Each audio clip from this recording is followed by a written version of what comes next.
1998 was a popular year for video games on the PlayStation that saw a great mix of unique titles being developed and released, but iconic franchises that just started out that would become long-term assets, but also would see the release of many underrated but yet often overlooked titles, and some that weren't considered as good but were in some cases better than expected but just were overshadowed due to the releases of other higher budget entries. And in this video we are taking a look at Bugi, which is also the Japanese version of Kensai's Sacred Fist, that originally was released in Japan in November of 1998 but then would later be added to other regions a couple of weeks later. And it was a case that many of these titles and entries, even dating back to previous console generations, where many of the games released would often get different names associated to them, so it often left a bit of confusion amongst players trying to figure out which game was which, and many wouldn't know that it was the same game just with a different name as such. But for many of us, we never got to experience the Japanese alternatives to these games, or even the many obscure games that were only seen in that region back in the day. The only glimpses you would have got of these games would have been in previews of magazines, as the internet really was only in its early days back then and not everybody had access to a PC, so your only insights was magazines or sometimes previews on a local newspaper, which was very, very rare in most cases. So with this game, now there is a variety of different characters that are available, but yet there's still some relatively unknown differences between either versions of the game, but they're all, from what I can tell,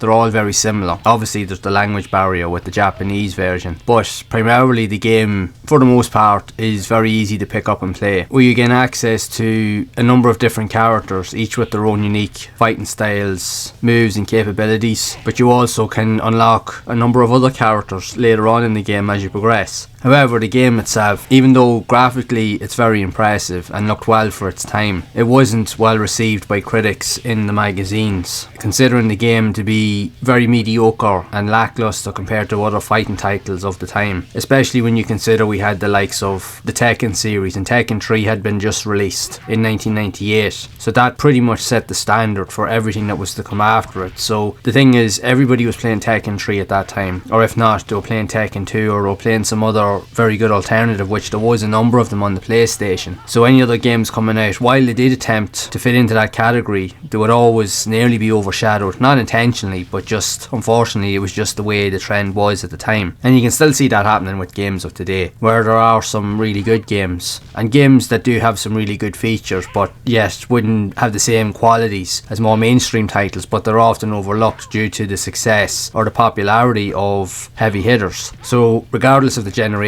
the same trends still exist even to this day. But with that being said, there is a lot to go through here with regards to the characters. Yes, the movesets can be quite simplistic, and it is an easier style of fighter to pick up and play when you compare it to more mainstream titles. It does have enough special moves and abilities that will keep you engaged, and the fact is that you can unlock more characters as you play through. But some of the backgrounds and some of the initial features, even though the graphics on the characters are decent, some of the backdrops do seem a little bit, which I can agree with regards to the reviews in the magazines, to seem a bit lackluster when you compare them to other fighting games that have a lot more detail going on behind the scenes. And even though the combat is quite quick and it is easy to pick up and play, it's probably not as fluent if you consider it to the likes of Tekken 3. But then again, Tekken 3, like I said, is the standard. It's very hard because everything is literally compared to Tekken 3, so it presents a tougher time for other titles to really stand out in that regard. But it is what it is. It's not the best fighting game on the system, but it is a worthwhile and enjoyable experience for those that do put time into it and present something a little bit different. And many of these games do have some unique features in them that do stand out, that you will only get in that game alone, that you wouldn't get anywhere else. And the PlayStation is full of these titles, so they are worth experiencing in their own right. But if you're a fan of fighting games, you could try worse. And for me, it's definitely not the worst fighting game that I've played on the PlayStation. Definitely not. I found it to be quite enjoyable once I got to grips with it, but I did find it a lot easier to get into compared to other games of a similar caliber. But it is what it is. It'll appeal to some, but it just won't appeal to others. But at the end of the day, I will leave that up to you. But regardless, I would love to know your thoughts of this game if you have played it yourself, or which version of the game did you experience. Did you play this Japanese version of the game, or did you play it in other regions? So be sure to share it down in the comments below. And if you have enjoyed this video, video, make sure to leave a like, subscribe to the channel and hit the bell to be updated of future content. And if you would like to see more videos around other types of fighting games similar to this that were also released on the PlayStation, then you can check out the playlist on screen to see more of those games in action. And as always,